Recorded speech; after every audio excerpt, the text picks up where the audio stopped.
नई बहू के जादुई सोने चांदी के बाल। प्रीता नाम की लड़की के बेहद खूबसूरत काले घने बाल थे। अपने बालों की वजह से वो बेहद खूबसूरत दिखती थी। वहीं उसकी सौतेली बहन रिया और सौतेली माँ कामिनी थी, जो कि अपनी सौतेली बेटी के बालों से बहुत चिढ़ती थी। दरअसल प्रीता की माँ बीमारी के कारण चल बसी। छोटी बहन प्रीता को संभालने के लिए बिरजू ने दूसरी शादी कर ली। उसे लगा कामिनी उसकी बेटी को एक माँ का प्यार देगी, पर उसकी ये बात वक्त के साथ गलत साबित हो गई। कुछ दिनों के बाद प्रीता को विराट नाम के लड़के ने पसंद कर लिया। कुछ ही दिनों में दोनों का रिश्ता तय हो गया था। प्रीता के हाथों में मेहंदी लग ही रही थी, तभी उसके हंसते हुए चेहरे को देखकर कामिनी कहती है, बहुत खुश है ना अपनी शादी को लेकर। बहुत मरती है अपनी खूबसूरती पर, अपने बालों की वजह से।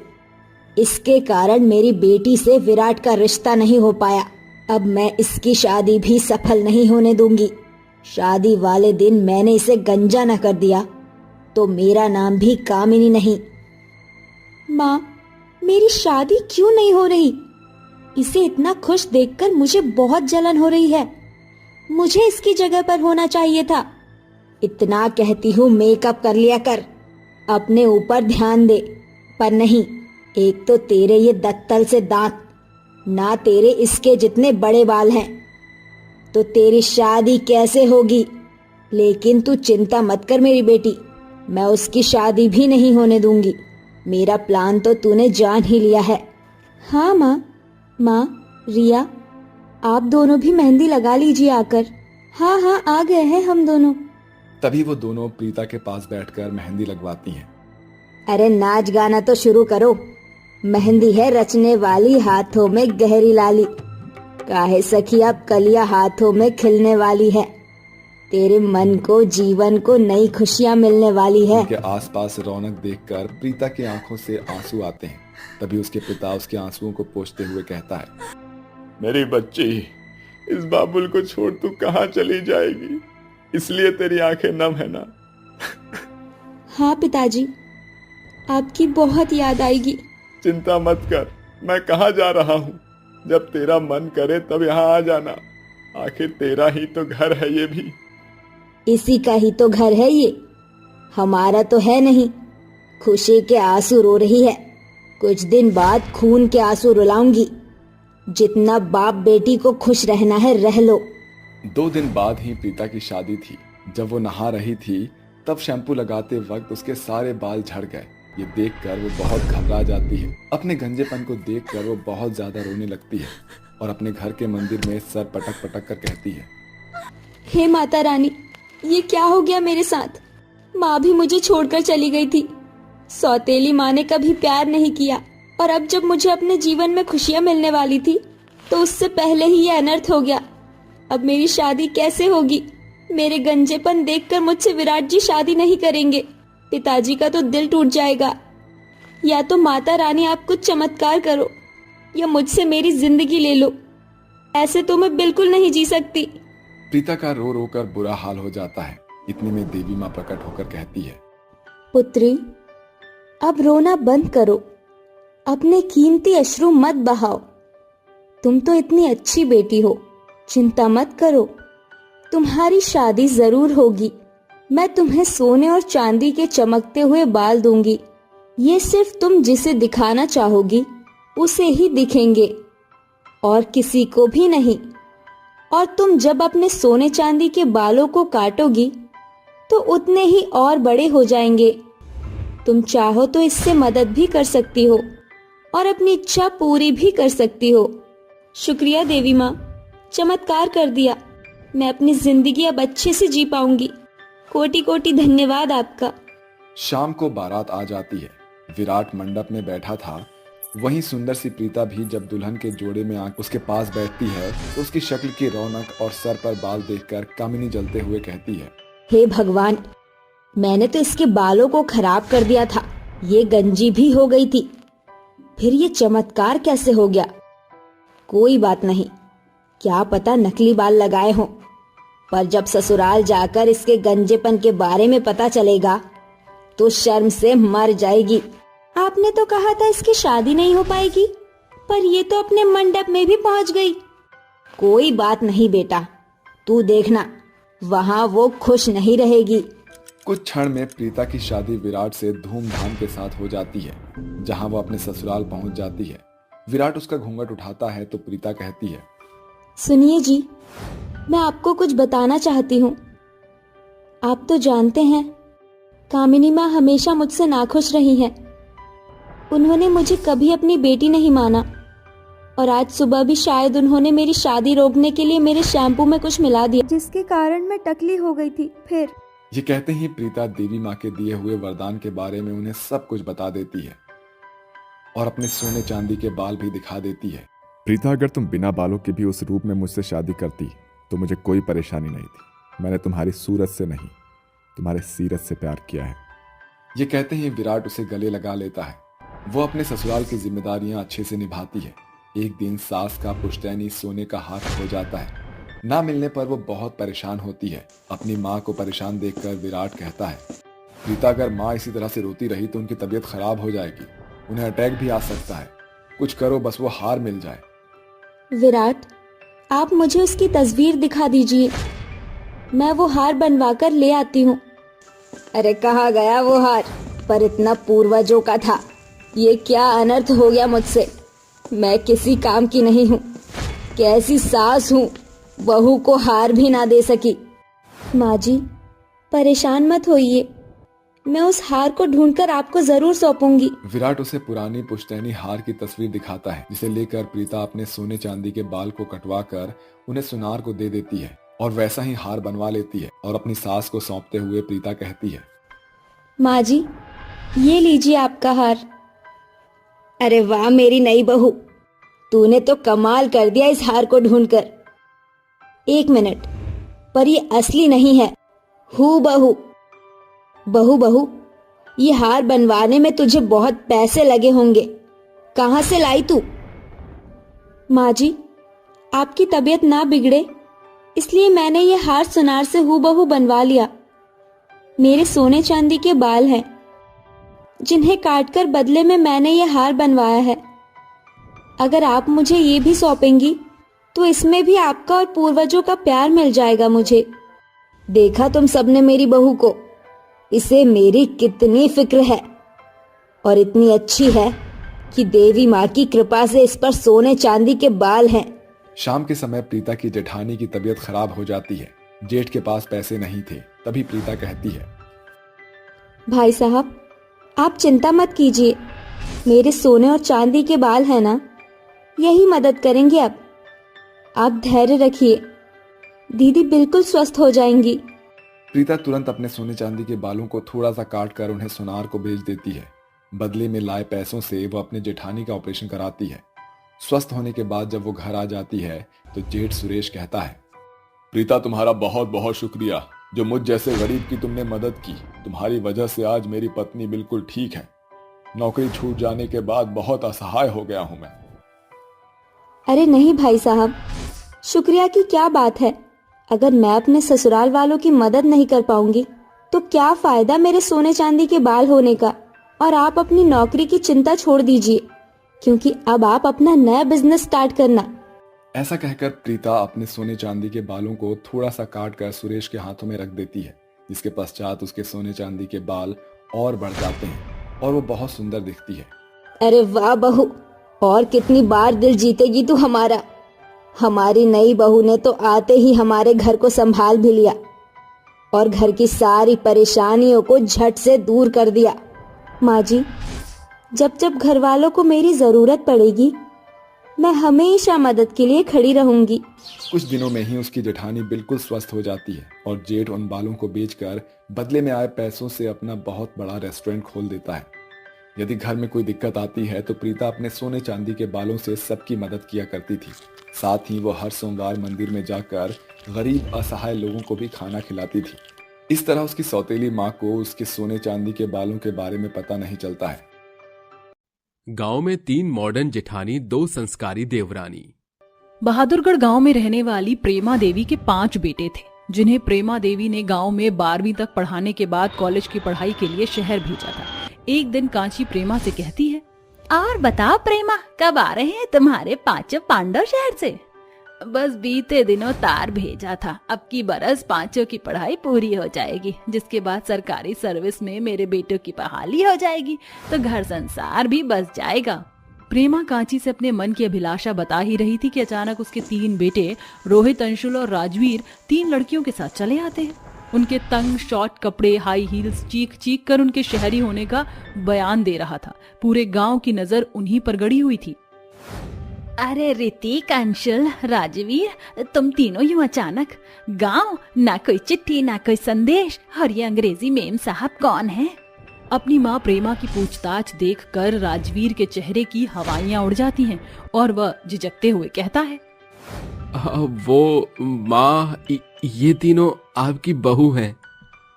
ये सुनकर प्रेमा का चेहरा पीला पड़ जाता है और वह माथे पर हाथ धरकर बोलती है, वाह रे मेरी नकारी औलाद, क्या खूब दिन दिखाया। इन मॉडर्न लड़कियों से शादी करके अपनी माँ के सपने को मिट्टी में मिला दिया, सुध-बुध बिसरा दिया था क्या, जो इन अधनंगी लड़कियों को लुगाई बनाने से पहले एक बार भी जात बिरादरी के बारे में नहीं सोचा। ओह गॉड सासू मॉम, अब बंद भी कीजिए ये सो कॉल्ड सास वाला मेलोड्रामा। इन दही से लोगों का यही ड्रामा है, भावनाओं में बहते रहते हैं। क्या खराबी हमारे कपड़ों में, थोड़े छोटे ही तो हैं।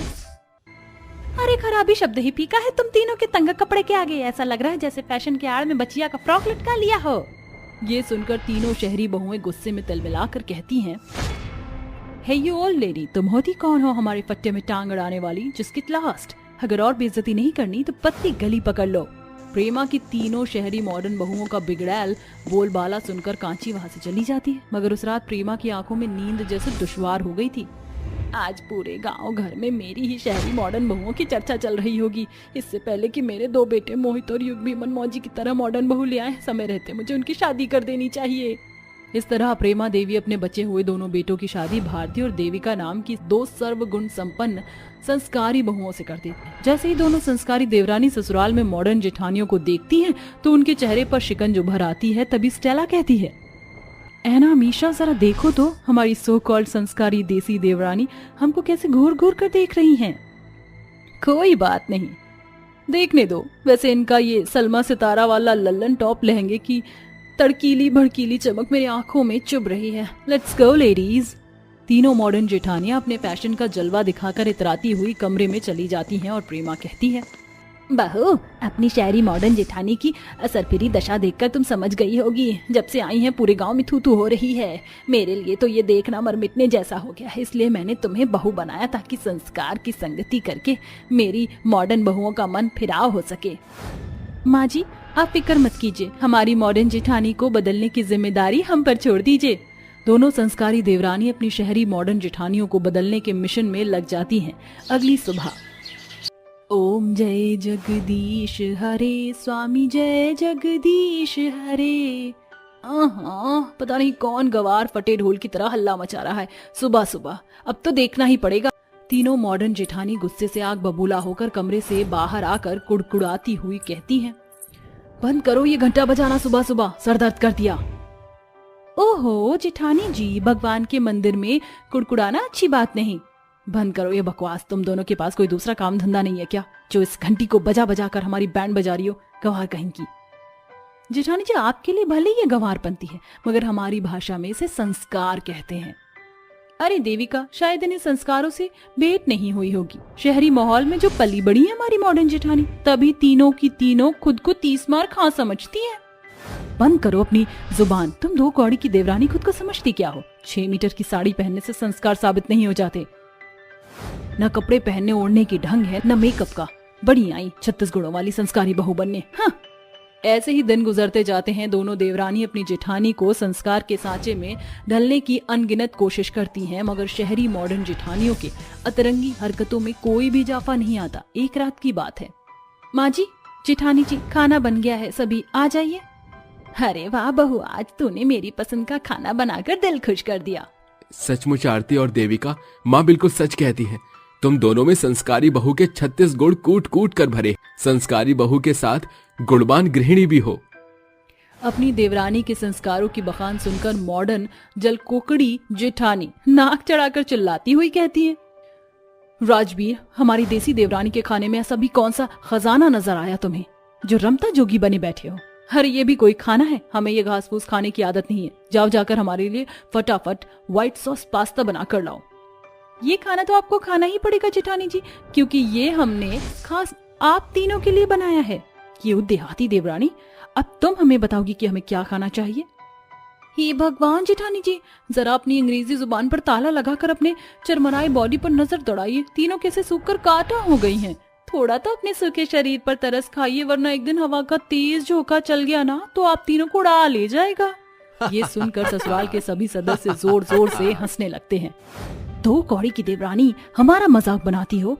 तुम जैसे जाहिलों को क्या पता हमारे शहर में पतलापन नहीं बल्कि बॉडी मेंटेनेंस कहते हैं। हाँ, स्टूपिड सो कॉल्ड संस्कारी बहुएं। तीनों मॉडर्न जेठानी अपने तेवर दिखाकर कमरे में चली जाती हैं। ऐसे ही एक शाम अपनी जेठानियों को बाहर आता देख देविका बोलती है, जेठानी जी, अब तीनों कहीं जा रही हैं क्या? हाँ, घर में बैठे बैठे बोर हो गई हैं, इसलिए बाजार जा रहे हैं, क्योंकि हम हॉल तो है नहीं जहाँ हम मॉडर्न जेठानी जा सके। तो क्या आप लोग इन कपड़ों में जाएंगी? सो व्हाट, हम इन कपड़ों में कंफर्टेबल हैं। और दूसरी बात, हमें तुम जैसी संस्कारी देवरानी जैसा बनने में बिल्कुल दिलचस्पी नहीं है। ये 6 मीटर की साड़ी और 36 गुड़ तुम्हें मुबारक हो। Let's go ladies. तीनों मॉडर्न जेठानी मिनी स्कर्ट और हाई हील्स पहनकर बाजार निकल जाती हैं। पूरे बाजार में नजर उन पर ही गड़ी होती है। तभी अचानक तेज रफ्तार में आ रही एक कार में स्टेला के स्कर्ट का हिस्सा फंसकर फट जाता है। डैम, मेरी ड्रेस! एना, मीशो, मुझे कवर करो। दोनों जेठानी उसे कवर कर लेती हैं। तभी वहां से गुजर रही गुंजन नाम की एक लड़की अपना दुपट्टा उसे देकर बोलती है, ये लो, ये दुपट्टा, thank you so much. Ma'am साहब, ये तो हर दिन का हो गया है। आप जैसे शहरी लोगों के लिए तंग छोटे कपड़े फैशन बन गया, मगर सूट साड़ी हम भारतीय महिलाओं का कल्चर है। और जानती हैं, सूट में दुपट्टा इसीलिए दिया जाता है कि अगर कभी सूट की सिलाई उभर जाए तो हमें भरे समाज में रुस्वा ना होना पड़े। और 6 मीटर की साड़ी में ही एक संस्कारी औरत की असली छवि उभरती है। इस तरह वह अनजान लड़की मॉडर्न जेठानियों को संस्कार के मायने सिखा जाती है। उस पल उनकी आंखों में पछतावे के आंसू इठला रहे थे। अगर हमने पहले ही अपनी देवरानी की बात मानी होती तो आज ना हम जेठानी की जग हंसाई होती, ना ये दिन देखना पड़ता। इसके बाद तीनों जेठानी घर आकर अपनी देवरानी से माफी मांगती हैं, जिसे देखकर देविका कहती है, कोई बात नहीं जेठानी जी, जो हुआ उसे बुरा सपना समझकर भूल जाइए बस। आप तीनों ने संस्कार का असल सबक सीख लिया, यही बहुत है। उस दिन के बाद से तीनों शहरी मॉडर्न जेठानी अपनी संस्कारी देवरानी के तौर तरीके सीखकर उनके साथ घुल मिल कर रहने लगती हैं।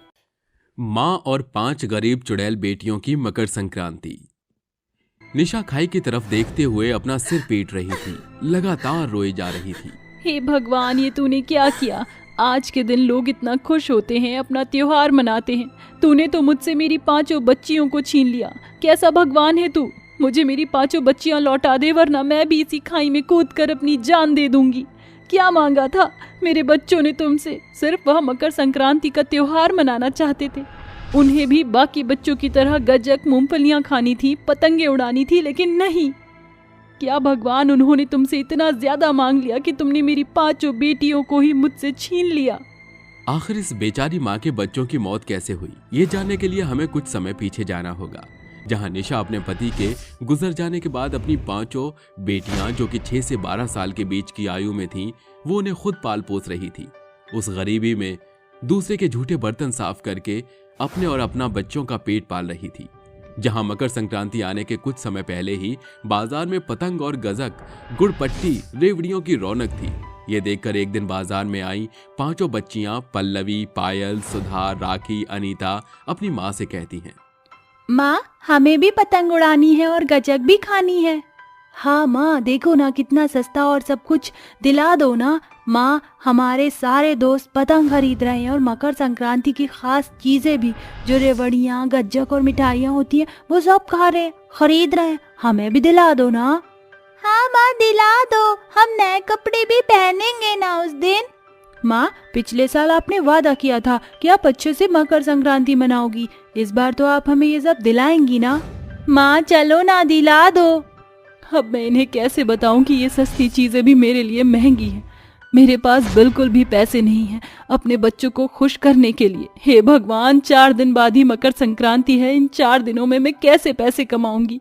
क्योंकि जो पैसे आते हैं वो 2 वक्त के खाना खिला देती हूँ मैं अपने बच्चों को। बच्चों की मकर संक्रांति में 4 दिन है, मैं तुम्हें 1 दिन पहले सब सामान लाकर दे दूंगी, ठीक है? अभी परेशान मत करो। ठीक है माँ। निशा अपनी 5 बेटियों को लेकर घर पहुंच जाती है। फिर वो अपनी मालकिन के यहाँ काम करने जाती है तो उसकी मालकिन टीना आकर कहती है, अरे निशा की बच्ची, जरा जल्दी जल्दी साफ सफाई कर दे, मेरी सहेली आने वाली है। मालकिन, आपसे एक विनती है, अगर आप मुझे पगार थोड़े समय पहले दे देती तो मैं अपने बच्चों के साथ मकर संक्रांति अच्छे से बनाती। बच्चे पतंग और गजक रेवड़ी मांग रहे हैं। वैसे तो मैं देती नहीं हूँ, पर सिर्फ तेरे बच्चों के खातिर मैं तुझे पैसे दे दूंगी, लेकिन उससे पहले अगर मेरी सहेलियों पर स्वागत में खाने पीने में कोई कमी आई तो मुझसे बुरा कोई नहीं होगा, इसलिए हर चीज का ध्यान रखना। जी मालकिन, कोई गलती नहीं होगी। ये बोलकर निशा साफ सफाई के काम में लग जाती है और स्वादिष्ट व्यंजन बनाने लगती है। तभी उसकी 3 सहेलियां ईना, मीना, डीका आ जाती हैं। तभी ताली बजाकर टीना कहती है, अरे ओ निशा, जरा शरबत स्नैक्स लेकर आ। जी मालकिन, लाई। निशा वहां शरबत स्नैक्स लेकर जाती है और सबको देती है। इतने में मीना के पैर की वजह से निशा लड़खड़ा जाती है, जिससे शरबत का गिलास उसके ऊपर गिर जाता है और वो चिल्लाते हुए कहती है, हाउ डेयर यू, जानती भी हो कितनी महंगी ड्रेस है ये। टीना, ये कैसी नौकरानी रखी है तूने अपने घर में? देखे इसने क्या किया। अब मुझे कोई पारी वारी नहीं करनी है, जा रही हूँ मैं। अरे मीना, ऐसा मत बोल, इससे तो मैं अभी सबक सिखाती हूँ। निशा, मैंने तुमसे पहले ही कहा था ना कि ऐसा कुछ मत करना, फिर भी तुमने ये सब किया। अब मैं तुम्हें कोई पगार नहीं दूंगी, चली जाओ यहाँ से। मालकिन, मेरे साथ ऐसा मत कीजिए, मेरे बच्चे त्योहार नहीं मना पाएंगे। मैंने कहा था ना, मैं तुम्हें एक भी फूटी कौड़ी पैसे नहीं दूंगी, निकल जाओ तुरंत। गरीब कहेंगी, इसके साथ यही होना चाहिए। रोते हुए निशा घर से बाहर चली जाती है। अब मैं अपने बच्चों से क्या कहूंगी? वो मकर संक्रांत कैसे मनाएंगे? बहुत दुखी हो जाएंगे। हे भगवान, इतना गरीब लाचार भी मत बनाया करो किसी को, वो अपने बच्चों की ख्वाहिशों को पूरा ना कर सके। तभी वो घर पहुंच जाती है। माँ, आज आप इतनी जल्दी कैसे आ गई? वो पायल बेटा, काम जल्दी खत्म हो गया तो मैं घर आ गई। 2 दिन बीत जाते हैं। पल्लवी कहती है, माँ, कल मकर संक्रांति है, आप हमें सामान दिलाने चलोगी ना आज? बेटा मुझे माफ करना, मालकिन ने मुझे पगार नहीं दिया, मैं तुम्हें ये सब सामान नहीं दिला सकती। बच्चे उसकी बात सुनकर बहुत उदास हो जाते हैं। तभी अनीता को उड़ती हुई पतंग दिखती है। दीदी, अगर माँ ने हमें पतंग नहीं दिलाई तो क्या हुआ? हम लूटी हुई पतंग को पकड़ कर तो उड़ा सकते हैं ना। चलिए ना, उस पतंग के पास चलते हैं, नीचे आ रही है। हाँ हाँ चलो, इसे पकड़ते हैं। अरे कहाँ भागी जा रही हो? रुको, मैं भी आती हूँ। 5 बहनें उस पतंग के पीछे पीछे जाती हैं और खाई के नजदीक पहुंच जाती हैं। सुधा उस डोर को पकड़ने के लिए आगे चली जाती है और खाई में गिर जाती है। उसे बचाने के लिए चारों बहनें भी कूद जाती हैं, जहां वो 5 एक पतंग उड़ाने के चक्कर में अपनी जान गंवा बैठती हैं। ये देखकर निशा रोते रोते बेहाल हो जाती है, अपना माथा पीटती है और भगवान को कोसती है। हे भगवान, तूने मेरे साथ ऐसा क्यों किया? मेरे बच्चों को वापस दे मुझे। तभी उसकी 5 बेटियां चुड़ैल बनकर वापस लौटती हैं और अपनी माँ के आंसू पोंछकर कहती हैं, माँ, आप मत रो, देखो हम वापस आ गए। मेरी बच्चियां जिंदा ना सही, पर तुम्हें ऐसे देखकर मैं बहुत खुश हूँ। माँ, आपको दुखी होने की कोई जरूरत नहीं है। अब हम पर ऐसी कुछ शक्ति है जिसकी वजह से आपको काम नहीं करना पड़ेगा, न परेशान होना पड़ेगा। ये देखिए, गजक, पट्टी, रेवड़ी। अनीता चुड़ैल बच्ची के चुटकी बजाते ही उसके सामने ये सारी चीजें प्रकट हो जाती हैं। तो निशा कहती है, अरे बेटा, ये तो चमत्कार हो गया। माँ, अब आप परेशान मत होना, कल मकर संक्रांत है, हम बहुत अच्छे से मकर संक्रांत मनाएंगे। 5 बच्चियां अपनी माँ के साथ अपने घर में जाती हैं। तो पायल कहती है, माँ, आपको ये घर बहुत पुराना सा नहीं लग रहा? क्यों ना हम इसे नया बना दें? हाँ बेटी, बना दो। तभी पायल अपने जादू से चुटकी बजाते ही घर को एक शानदार घर बना देती है। सुधा अच्छे फर्नीचर ले आती है। अनीता झूले को आंगन में सजा देती है। इस तरह 5 चुड़ैल बच्चियां घर में जरूरत का सारा सामान मौजूद कर देती हैं। उस दिन वो अपनी माँ की गोद में सोती हैं। अगले दिन पूजा पाठ करके बच्चियां अपने जादू से एक तरफ पलंग ले आती हैं तो दूसरी ओर तरह तरह के मकर संक्रांत वाली मिठाइयाँ, जिसे खाने के बाद वो कहती है, माँ, चलो ना पतंग उड़ाते हैं। हाँ हाँ, पतंग उड़ा लेना अच्छे से, पर उससे पहले ये खिचड़ी है तो खा लो, आज के दिन ये खास बनती है। ठीक है माँ, आप खिलाइए ना अपने हाथ से। तभी सब एक साथ बैठकर खुशी से मकर संक्रांति में बनी खास खिचड़ी को खाते हैं, फिर छत पर पतंग उड़ाते हैं। अरे राखी ढील दे वरना हमारी पतंग कट जाएगी। हाँ दे रही हूँ दीदी। अनीता जल्दी कन्ना बांध पतंग का, हमें भी उड़ाना है, सब पतंग उड़ा रहे हैं, हम भी उड़ाएंगे। हाँ हाँ मैं कर रही हूँ। तभी दो गरीब बच्चे जिनके फटे हुए कपड़े थे वो पल्लवी की कटी पतंग के पीछे भाग रहे थे। ये देखकर पांचों लड़कियों की आंखों में आंसू आ जाते हैं। माँ देखो ना, वो बच्चे हमारी तरह ही उस कटी पतंग के पीछे भाग रहे हैं, मैं उन्हें ऐसे नहीं देख सकती। मैं जानती हूँ तुम उन्हें पतंग और गजक, खिचड़ी, गुड़पट्टी ये सब मिठाई बांटना चाहती हो ना, ताकि उनकी मकर संक्रांति भी अच्छे से बने। हाँ बिल्कुल, तो फिर चलो ना। ये कहते ही चुड़ैल पांचों बच्चियां रूप बदलकर बहुत सारी मकर संक्रांति की मिठाइयां और पतंग को लेकर गरीब बच्चों को बांटने जाते हैं। अरे चलो तुम भी पतंग उड़ा लो। शुक्रिया पतंग देने के लिए। ये लो बच्चों, ये मिठाई तुम सब मिल बांट कर खा लेना। इस तरह पांचों चुड़ैल बच्चियां अपनी शक्तियों के कारण गरीब बच्चों की भी मकर संक्रांति बहुत अच्छे तरीके से मनवाती हैं और वो पांचों भी अपनी माँ के साथ खुशी खुशी मकर संक्रांति मनाती हैं।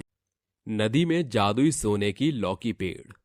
लखनपुर गांव में रहने वाली गरीब कलावती अपनी दो बेटियों ललिता और बबीता के साथ एक पुराने कच्चे घर में गरीबी में दिन काट रही थीं। कलावती ब्रिज बिहारी सिंह के खेतों में बीजों की बुआई कर रही थी। तभी बसंता बोलता है, कलावती बहन यूं भूखे प्यासे और कितनी देर खेतों में खड़ती रहोगी, पहले कुछ खाना खा लो। ये बनिहारी तो हम गरीबों के लिए हर दिन की बात है। जानती हूँ बसंता भैया, मगर मैं शाम को अपनी बेटियों के साथ ही खाती हूँ। ये बोलकर वह गरीब मजबूर माँ मगन होकर मेहनत करती जाती है। देखते ही देखते सूरज ढल जाता है और अंधेरा घिर जाता है। खेत का मालिक ब्रिज बिहारी खेत का दौरा करने आता है। ब्रिज बिहारी चाचा, मेरी दिहाड़ी दे दीजिए, मेरी बिटिया घर पर मेरा इंतजार कर रही होगी। अरे कलावती, अभी तो मेरे पास पैसे नहीं है, अब से सभी का हिसाब हफ्ते के आखिरी में ही होगा। अरे ब्रिज बिहारी काका, मुझ गरीब पर ऐसा गजब मत ढाइए, मेरे कंधों पर मेरी दोनों बेटियों की भूख का भार सवार है। अरे मैंने तेरा और तेरी बेटियों का बीड़ा थोड़ी उठाया है, अभी मेरे पास पैसे नहीं है। ब्रिज बिहारी ने एक बार बोल दिया तो बस हिसाब हफ्ते के आखिरी में ही होगा। ब्रिज बीमारी की झड़प सुनकर कलावती कमजोर कदम के साथ घर की ओर बढ़ने लगती है। घर के खत्ते खाली पड़े हैं और बगैर पैसों के बनिया राशन का एक दाना नहीं देगा। अब मैं क्या करूंगी, अपनी बच्चियों को क्या खिलाऊंगी। जैसे ही कलावती घर पहुंचती है, उसकी दोनों बेटियां बबीता और ललिता बोलती हैं, माँ आप आ गई, जल्दी से हमारे लिए खाना बना दो, हमें भूख लगी है। अपनी बेटियों को भूख से मचलता देखकर कलावती की आंखों में ठहरे आंसू संभाले नहीं संभल रहे थे। माँ आप रो क्यों रही हैं? हे भगवान, कैसी मजबूर माँ हूँ, मेरे पास इतने भी पैसे नहीं कि मैं अपनी बेटियों का पेट भर सकूं। मत रो माँ, मैं और ललिता पानी पीकर पेट भर लेंगे। कलावती की दोनों बेटियां पानी पीकर सो जाती हैं। उस रात कलावती अपनी गरीबी के दलदल में इस कदर धंस जाती है कि उस रात उस मजबूर माँ का जीवन रूपी दिया हमेशा के लिए बुझ जाता है और दोनों बहनें अनाथ हो जाती हैं। उनका जीवन जैसे अंधेरों में डूब जाता है। बबीता दीदी, माँ को क्या हो गया? माँ कुछ बोलती क्यों नहीं? माँ मर गई ललिता, वो भी बाबूजी के पास चली गई।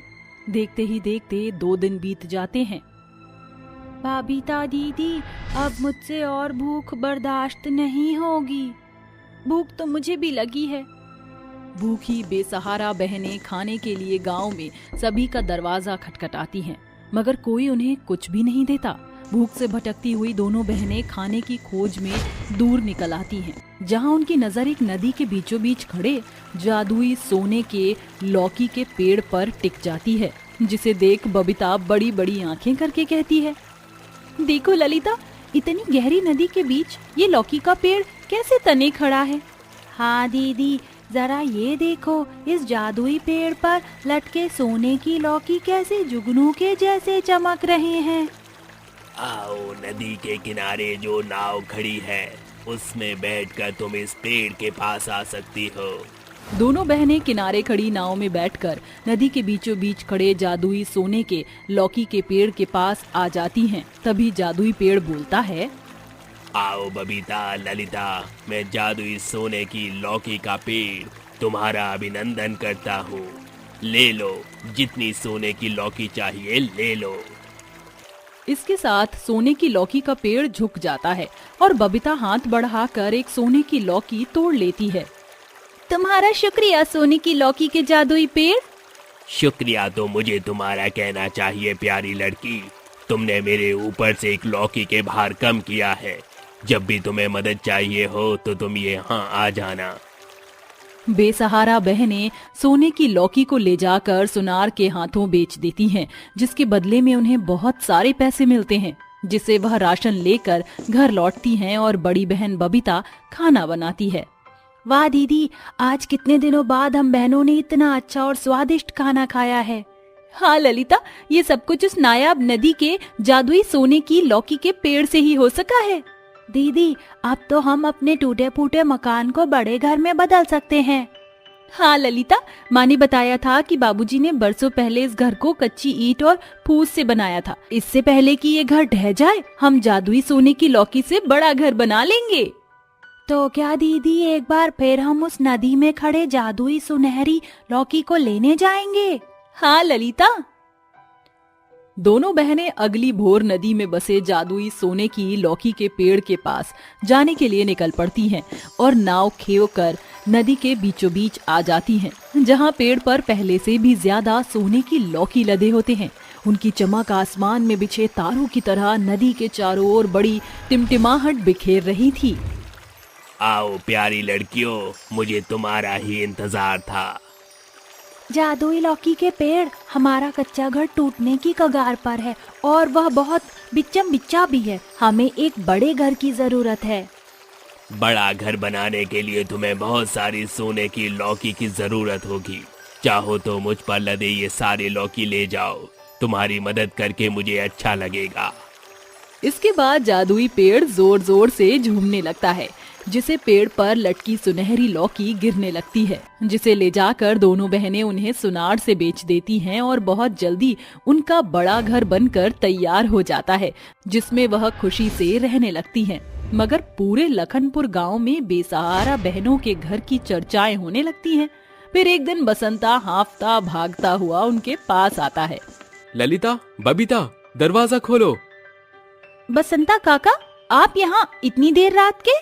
मेरी पत्नी जिंदगी और मौत के बीच जूझ रही है। मैंने सभी रईस रजवाड़े का किवाड़ खटखटा कर देख लिए, मगर कोई भी मुझ गरीब को कर्ज नहीं दे रहा।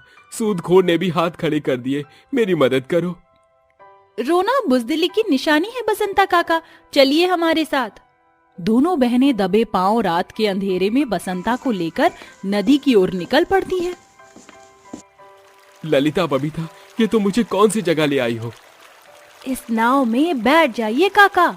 दोनों बहनें बसंता को लेकर नदी में नाव खेवकर आगे बढ़ती हैं। जैसे जैसे वह जादुई सोने की लौकी के पेड़ के पास आते हैं, रोशनी की जलजलाहट बढ़ती जाती है। तभी नाव रुकती है।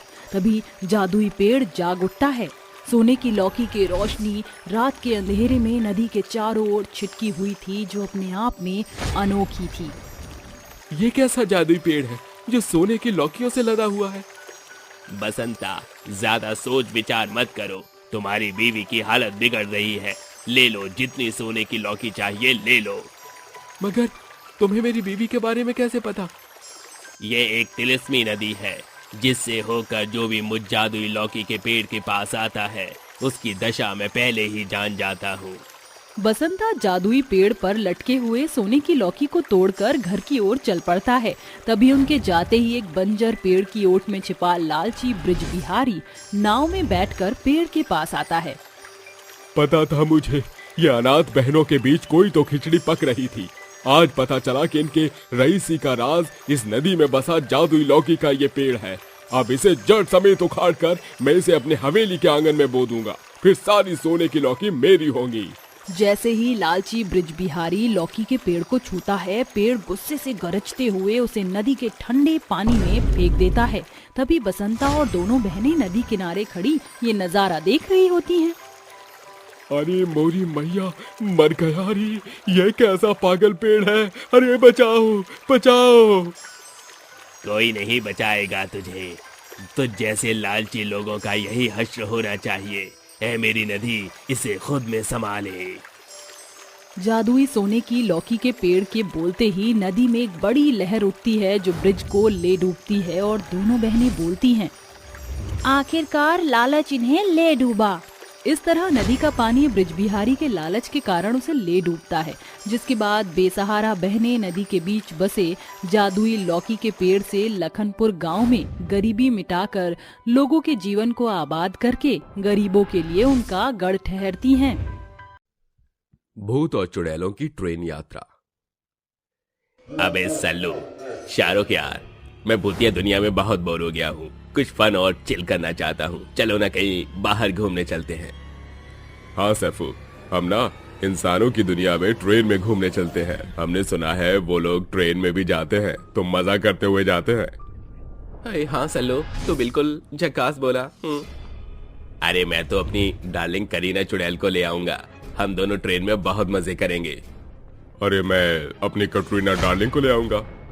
अबे यार, ये चीटिंग है। तू कटरीना को ले गया और ये करीना को ले गया, तो मैं किसको ले जाऊं? ओए, भूल गया तू शादीशुदा है। चुपचाप से गौरी भाभी को ले जा, नहीं तो वो तुझे मार के काला कर देंगी। अरे अरे अरे, मैं तो भूल ही गया था, मेरी शादी हो रखी है। ठीक है, सामान बांध लो, आज शाम को ही हम निकल रहे हैं। पता नहीं लोग ट्रेन में कैसे रहते हैं, देखते हैं आज जाकर। कुछ ही देर बाद अपनी प्रेमिकाओं के साथ तीनों सामान बांधे आ जाते हैं और हाथ में मोमबत्ती लिए दूसरी दुनिया में जाने का आह्वान करते हैं। तभी गोलाकार में बिजली जैसी रोशनी के अंदर से निकलकर वह इंसानी दुनिया में आ जाते हैं, जहां उनके सामने बदनाम मुन्नी नाम का एक स्टेशन आता है। अरे वाह, हम दूसरी दुनिया में आ गए, बल्ले बल्ले। सैफू, ये तुम मुझे यहाँ ले आए, हम यहाँ मजे तो कर पाएंगे ना? अरे बिल्कुल बिल्कुल, चलो अपना स्टेप करें। अरे वाइट वाइट फेस देखे दिल वो बीटिंग फास्ट, ससुरा डांस मारे रे, वो very happy in my heart, दिल डांस मारे रे, दिल डांस मारे दिल ये डांस मारे। सल्लू डार्लिंग, जरा देखना स्टेशन का नाम क्या है। लगता है तुम्हारी भाभी यहाँ भी बदनाम हो गई, तभी स्टेशन का नाम मुन्नी बदनाम पड़ गया। क्या? तो ऐसी बात पर जोरों से नाचो। मुन्नी बदनाम हुई डार्लिंग तेरे लिए, वो झंडू बाम हुई डार्लिंग तेरे लिए। अरे तुम लोगों को हो क्या गया है? हाँ, मैं करूं? तुझे देखा तो ये जाना सनम, प्यार होता है दीवाना सनम, अब यहाँ से कहाँ जाए हम, तेरी बाहों में मर जाए हम। तभी गौरी चुड़ैल अपना पर्स घुमाकर शाहरुख भूत के सर पर मारती है और कहती है, जब देखो हर जगह अपनी बाहें फैलाने लग जाते हो, यहाँ तुम्हारा कोई फैन नहीं है समझे, यहाँ मैं हूँ। हे गौरी, अरे ऐसे मत करो, मेरे दोस्त हमें देखकर क्या बोलेंगे? ठीक है, अब दोबारा नहीं करूँगी, चलो ट्रेन में घूमने ले चलो ना, ट्रेन की यात्रा कराओ। तुम सब यहीं रुको, मैं ट्रेन की टिकट लेकर आता हूँ। भूतिया सल्लू टिकट काउंटर के अंदर घुसकर कोई सी भी 6 टिकट उठा कर ले आता है। देखो मैं टिकट ले आया, 5 मिनट बाद की ट्रेन है, हमें उसमें चढ़ना होगा। सल्लू बेबी, मुझे बहुत भूख लग रही है, पकौड़ी शकौड़ी लेकर आओ ना, यहाँ बन रही हैं। ओए, जा रहा है तो हमारा भी सामान ले आ, 2 चिप्स के पैकेट और 1 चाय मेरे लिए। सल्लू देवर जी, जरा मेरे लिए माजा की बोतल और पकौड़े ले आना। अरे मैं इतना सारा सामान कैसे लाऊंगा? शाहरुख तू चल मेरे साथ, इन सबको तो मैं बाद में बताऊंगा।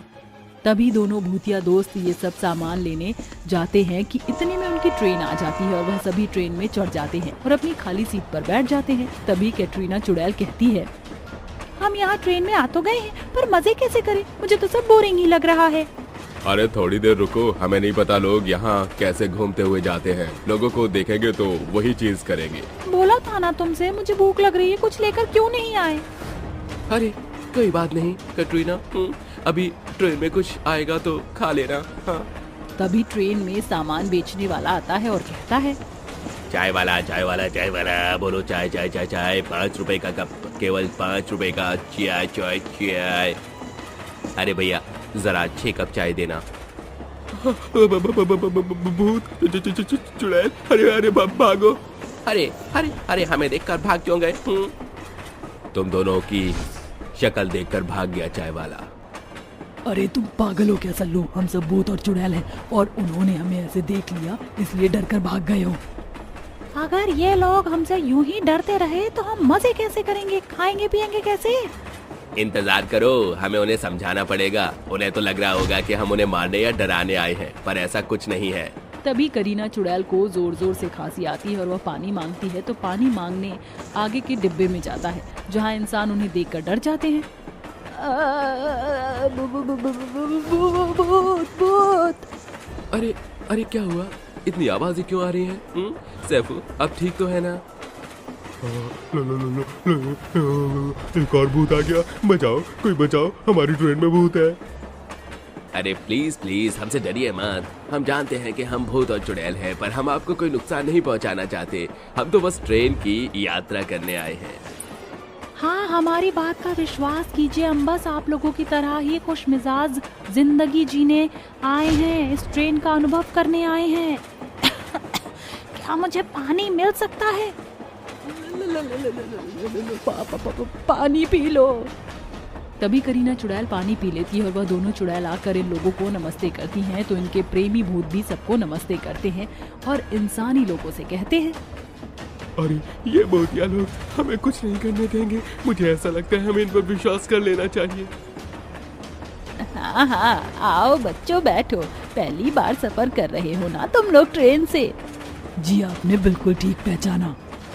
अरे तुमने कुछ खाया नहीं होगा ना, चलो हम सब मिलकर अब खाना खाते हैं। बहुत मजा आता है ट्रेन में, सब लोग एक दूसरे से प्यार से मोहब्बत से बात करते हैं, नाच गाना होता है।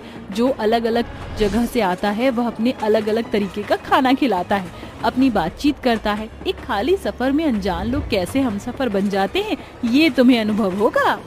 जी आपने ठीक कहा। तभी ट्रेन में बैठे इंसानी लोग अपना खाने का डब्बा निकालकर बहुत ही इंसानों के साथ मिलकर बैठकर खाते हैं और हंसते हुए बातें करते हैं। अरे वाह जी, आपने तो बहुत ही अच्छा खाना खिलाया। आप सबका खाना बहुत बढ़िया है। या it's really very tasty lunch. बहुत ही फीका फीका हो रहा है, असली रंग जमाए क्या? जिंदगी एक सफर है सुहाना, यहाँ कल क्या हो किसने जाना। मेरे सामने वाली खिड़की में एक चांद का टुकड़ा रहता है, अफसोस ये है कि वो हमसे कुछ उखड़ा उखड़ा रहता है। मेरी बारी अब। चलिए चलिए चलिया, रूप चुरा ले तू ऐसी है चलिया, चलिए चलिए चलिया, हाथ ना आए तू ऐसी है चलिया। तभी एक बार फिर गौरी चुड़ैल अपने भूतिए शाहरुख को पर्स मार कर कहती है, सब अपनी गर्लफ्रेंड के लिए गाना गा रहे हैं, तुम मेरे लिए कुछ नहीं करोगे ना? अरे अरे जान बची तो आने दो। अरे आंटी प्लीज मैं गाऊंगा।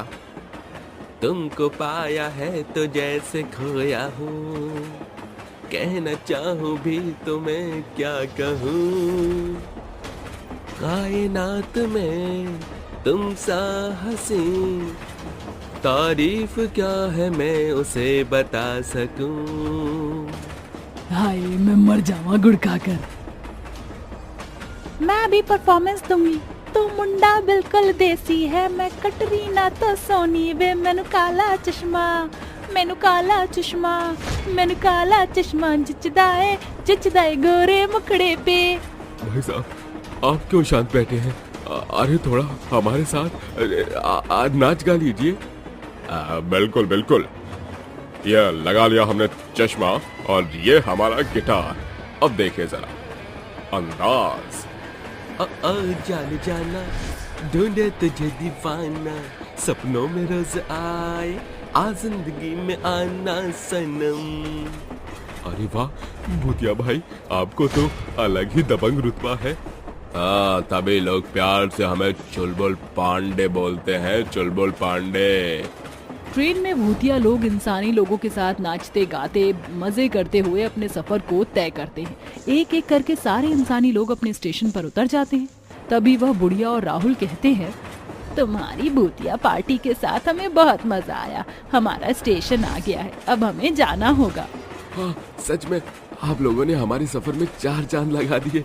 शायद फिर मुलाकात हो या ना हो। कोई बात नहीं, दोबारा मौका मिला तो जरूर मिलेंगे। हमें भी आपके साथ इस ट्रेन यात्रा में बड़ा आनंद आया। हमें भी चलना होगा। नमस्ते।